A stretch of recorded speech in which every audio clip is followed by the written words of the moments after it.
Wito wetu leo wa kushiriki adhimisho hili tuna ndani ya mioyo yetu, kwa sababu sisi tuna hakika ya mambo tunayotarajia katika adhimisho hili na kipindi chote kabisa. Tuna hakika bayana kabisa kwetu, ni kweli kabisa, mambo yale ambayo hatuwezi kuyaona ya rehema na baraka za mbinguni yatamwagika katika mioyo na nafsi zetu, na watu wanaomba na kusali kwa sisi hapa Jumatano hii. Kwa imani tunaomba neema za Mungu.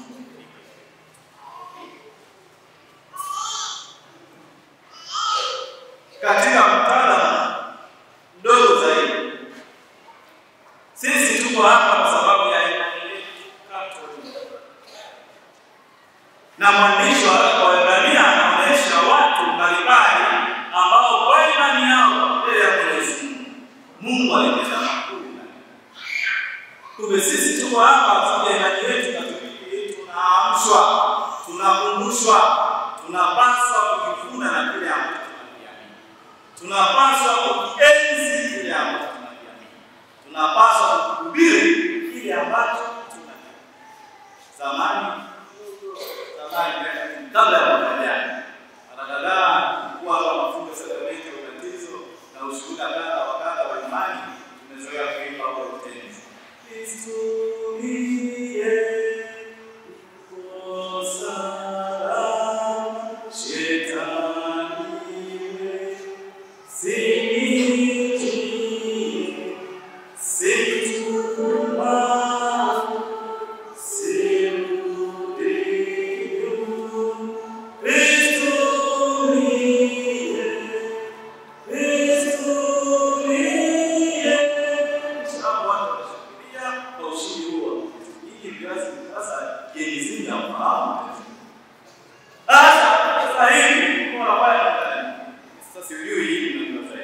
sasa hivi tunaposema imani Katoliki, tunajivuna kwa kusema nimezaliwa kwenye moja. Au pia hujui Yesu na Maria. Au na sauti ndogo. Basi wewe tu ni waende. Hapo tunataka nini?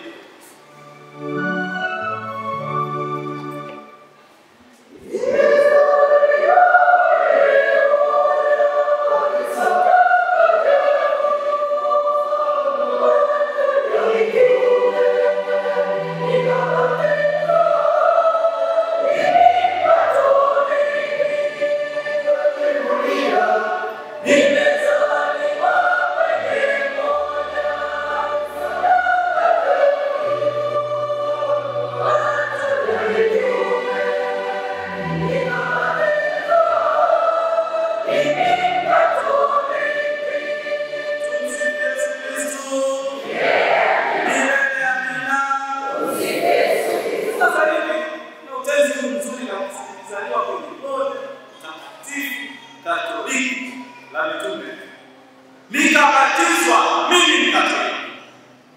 Kumbe tunaposema simameni imara katika imani, ndugu zangu, simameni imara katika imani ya kanisa Katoliki, kwa sababu mwandishi wa Waebrania anasema kwa imani Abeli alisikia mwaliko wa Mwenyezi Mungu na akamtolea kilicho bora, na sadaka yake ilipokelewa mbinguni. Imani hiyo, katika imani hiyo, nani wanaparokia yatoa waapini, sina mashaka yoyote. Tangu safari wa mwanzo wa parokia yetu, nimemtolea Mungu kilicho bora. Neema na baraka zimiliki hicho. Mwandishi wa Waebrania anasema kwa imani Nuhu alisikia sauti ya Mwenyezi Mungu, akajenga safina, akaokolewa na balaa la dunia. Mungu anasema wewe utakuweza na mimi, atakualika ujenge safina itakayolinda maisha yako, itakayolinda familia yako, itakayolinda hazina yako dhidi ya uharibifu wa dunia. Mungu akujalie masikio ya kusikia na moyo tayari. Mwandishi wa Waebrania anasema kwa imani Ibrahimu alifunga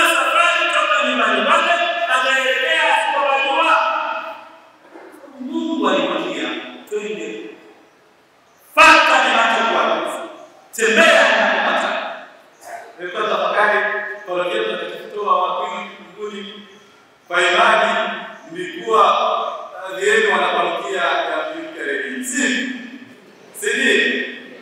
mkagua sasa tunabaki huku. Achaneni na Mkereni huku. Mwanzo ilikuwa ngumu, sivyo? Itawezekanaje safari hii, sivyo? Sasa hivi inawezekana na inawezekana. Vinaonekana au vinaonekana? Wanatutambua, wanatutambua. Imani ndio sana. Ninaelewa juzi baadhi yenu mliambiwa ondokeni Kitunda, fanyeni safari Joni.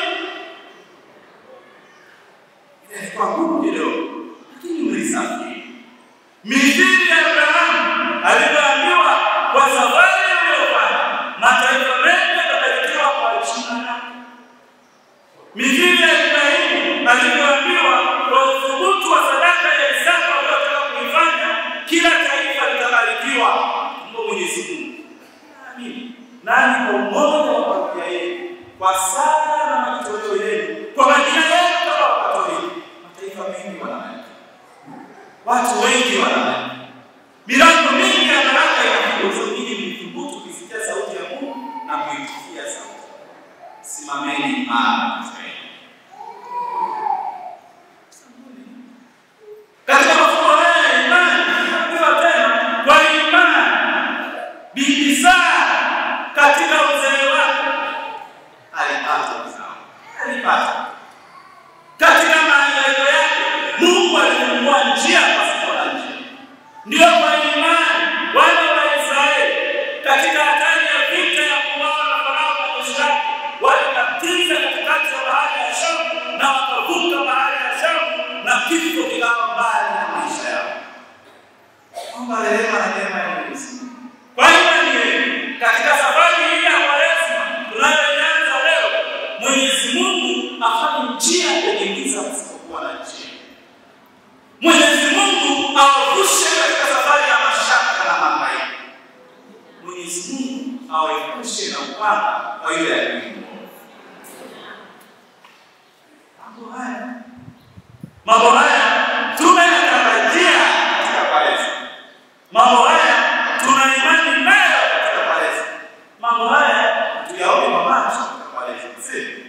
Hii ndio imani ambayo tunaikiri kila mara tukimainia mahali ya rehema na neema ya Mwenyezi Mungu kwangu na kwako. Pendo letu. Tunapoingia katika mfungo huu wa Kwaresma, tunahimizwa kwa namna ya pekee katika kufanya toba, juta na kuomba msamaha na rehema ya Mwenyezi. Tafakari Zaburi ya 103 inayotualika tumsifu na kumwenzi Mwenyezi Mungu kwa sababu kadha wa kadha. Lakini Zaburi hii ya 103 katika mwaliko wake wa kumsifu na kumwenzi Mwenyezi Mungu katika imani yetu natuambia kianza aya ya 3 hadi aya ya 5. Msifu na kumwenzi Mwenyezi Mungu kwa sababu yeye anakusamehe maovu yako yote. Msifu na kumwenzi Mwenyezi Mungu kwa sababu yeye anakuponya magonjwa yako yote. Msifu na kumwenzi Mwenyezi Mungu kwa sababu yeye anaukomboa uhai wako dhidi ya kaburi ya uhai. Msifu Yesu. Hapo vipi? Hapo vipi hapo? Kwa hiyo kama hapo sawa, ninaamini kabisa kwa Zaburi anasema Mungu anakusamehe maovu yako yote na anakuponya na madhaifu yako yote na magonjwa yako yote. Na baba hawa wachungaji wa parokia hii, Kwaresma hii, mikono itaomba kwa tegele na kitu cha Mungu. Si ndio? Hapo si hiyo. Au hiyo swali la sasa hivi, si ndio? Hiyo kama tunawaka, si ndio? Ninawasihi, ninawahimiza ili kukomaza imani yetu, tuwe na uthubutu wa kupeleka mafuriko kwenye viti vya upatanisho. Kwa sababu sakramenti ya upatanisho, sakramenti ya kitubio, huduma ya maungamo ndiyo tunu, roho na zawadi ya kipekee mno inayopatikana tu kipekee ndani ya kanisa. Kwa hiyo kama unajivunia imani yako, kama uko imara katika imani yako, kama hauna vizuizi na makabila, basi jivunie imani yako kwa Yesu hii kwa kukimbilia kiti cha upatanisho. Hapo vipi? Hapo vipi jamani? Tuna imani. Na kwa imani yetu Zaburi anakuambia wewe mzee, kwa imani yako Mwenyezi Mungu atakufanya imara katika uzee wako. Juzi wiki hii iliyopita pale Lindi aliibuka mzee ambaye alikuwa gumzo kweli katika fungu yetu ya imani. Yule mzee alianza kusimama imara akiwa anahesabu miaka 102. Miaka 102, yule mzee alikuwa na hamasa mno katika imani yake. Na kwa namna pekee Dominika iliyopita, Jumamosi iliyopita, yule mzee ameishi miaka 100.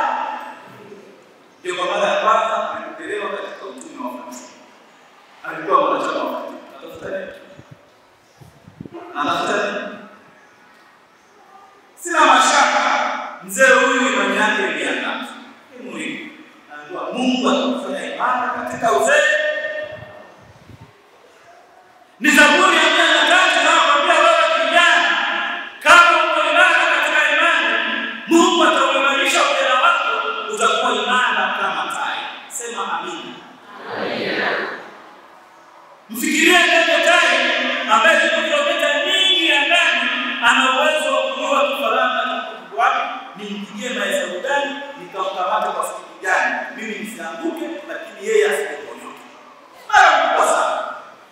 Mfikirie tai yuko kilomita nyingi angani, anayepigia hesabu sungura ambaye akamati hata na simba, akamati hata na chungu kwa ujanja wake na bora zake, lakini tai anakuja kwa spidi gani, anamvizia kwa sababu magari, anamkamata hapo. Ni katika uimara huo Zaburi inakwambia wewe kijana utafanya imara kama tai. Mungu atakupokea imani. Na kupokea imani katika kanisa. Zaburi ya 103 inajua kwamba wewe unamshaka katika imani. Hatuko imara katika imani. Ndio Zaburi anakuambia, anakukumbusha, sema Bwana amejaa rehema na neema. Yaani Bwana amejaa huruma na baraka katika maisha yako. Sina mashaka kwake. Kwa sababu yeye ingawa ni mhukumu mwenye haki, lakini tumwelewa imani. Hasa katika matukio sisi hatutendi sawasawa na haki zetu. Hatuhukumu kadiri ya maovu yetu. Tunatupatia rehema na neema, fadhili na msamaha. Tunasema na wasi na kuwaomba kwa namna ya pekee fanye mafuriko kwenye sakramenti ya upatanisho ndani ya maisha. Kwa sababu bila sakramenti ya upatanisho, uimara wetu katika imani wana mashaka. Shaka utaendelea. Uimara wetu katika imani lazima udhihirike pia. Tumeishi tangu Kwaresma iliyopita, tumeishi tangu Pasaka iliyopita, ni kirefu sana kupata mwaliko wa pekee kwa namna hii ya kanisa. Sina mashaka. Wengi wetu tumepata maanguko makubwa. Yawezekana wengi wetu tumepitia mapigo makubwa na mapito makubwa katika maisha yetu. Yawezekana wale tuliowaamini kumbe wao walikuwa si wa kuaminiwa na mtu. Yawezekana wale tulioishi pamoja nao kwa upendo na amani walikuwa ni sababu ya kutengenezea fitina, maanguko na mahangaiko yetu. Yawezekana wale tuliothubutu kufanya nao biashara, kuweka nao mitaji kadha wa kadha, wametuzunguka na kutuchota, wameturusha katika. Sina mashaka yoyote, ingali kwa mimi na hata wewe, watu hawa waliotuumiza, watu hawa wanaotuumiza, watu hawa wanaotufanyia ubaya na fitina, hukumu yako na stahiki yao ni kuwaweka ili safari yangu si. Lakini hawa ni wanaotuumiza. Mungu atusaidie tusiwahukumu sana, bali Mungu atusaidie mimi na wewe tuanze safari mpya. Amen. Mungu atuongoze mimi na wewe tuanze safari mpya ya maisha. Watu wote hapa niliowataja kama wako katika maisha yao, mabaya waliyotutendea, maumivu waliyosababisha, majeraha walioyaacha ndani mwetu, mengi hayajapona, si ndio jamani? Tuwe kweli na tukubali njia ya kupata uponyaji. Mengi hayajapona. Mimi kama niliambiwa kwamba kilimo cha matikiti kinafaa ndugu yangu kwa matikiti, nikaweka fedha yangu kwenye matikiti na matikiti hayapona, nimepata hasara. Ile hasara imerekebishika, si imebaki? Ile hasara imebaki. Kwa hiyo ndio majeraha, ndio maumivu, ndio alama mbaya. Ninafurahi au sikitiki? Na kuwa na huzuni au napata faraja? Kwa na baki kwenye kusikitika daima, nikikumbuka biashara ile. Na baki na majeraha na huzuni daima, nikikumbuka dhuluma mabaya.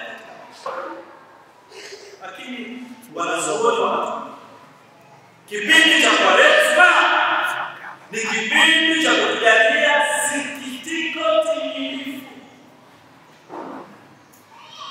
Nini maana ya sikitiko timilifu? Mimi nasikitika kwa mabaya niliyoyafanya. Mimi nisikitika kwa mabaya niliyofanya kwa wengine. Lakini nisiishie tu kusikitika. Masikitiko yangu yanisukume katika kujenga na kuboresha pale nilipokuwa. Ndio kufanya toba ya kweli. Ndio mwaliko wa kusali kwa namna ya pekee wakati wa Kwaresma. Ndio mafunzo ya kujinyima na kutoa sadaka tuliyosikia katika somo la Injili. Sala sana. Majitoleo yangu, kufunga kwangu na sadaka zangu zinakwenda kuponya majeraha yaliyo ndani ya nafsi yangu na zinakwenda kuponya majeraha katika moyo mtakatifu wa Yesu. Zambuni, kuungama sio ushamba. Kwa Mkristo Mkatoliki, kuungama sio aibu. Kwa Mkristo Mkatoliki, kuungama sio fedheha. Kwa Mkristo Mkatoliki, bali kuungama ni ushujaa.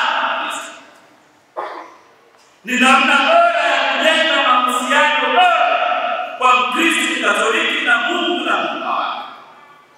Kuungana dhambi, kuyuta dhambi, kusikitika kwa ubaya wa dhambi zake kwa Mkristo na kutambua kazi ya ukombozi ya Kristo Bwana wetu. Kwa hiyo fahari yetu ndio kusema ibada hasa, ionekane hasa na iilike hasa kwenye kusali, kwenye kutoa sadaka, kwenye kufunga, lakini kwa fumbato la kutoa msamaha na kuomba msamaha. Tukumbuke maneno ya Luka mwinjili sura 15 aya ya 7 inasema, mwenye dhambi mmoja anapopita kukiri madhambi yake, jeshi la malaika wa mbinguni na watakatifu wanafurahi kwa sababu. Shindi ni maombi. Tuwe na uthubutu wa kufurahisha jeshi la watakatifu na malaika wa mbinguni, hasa naye msifu wa Kwaresma. Mwenyezi Mungu awabariki.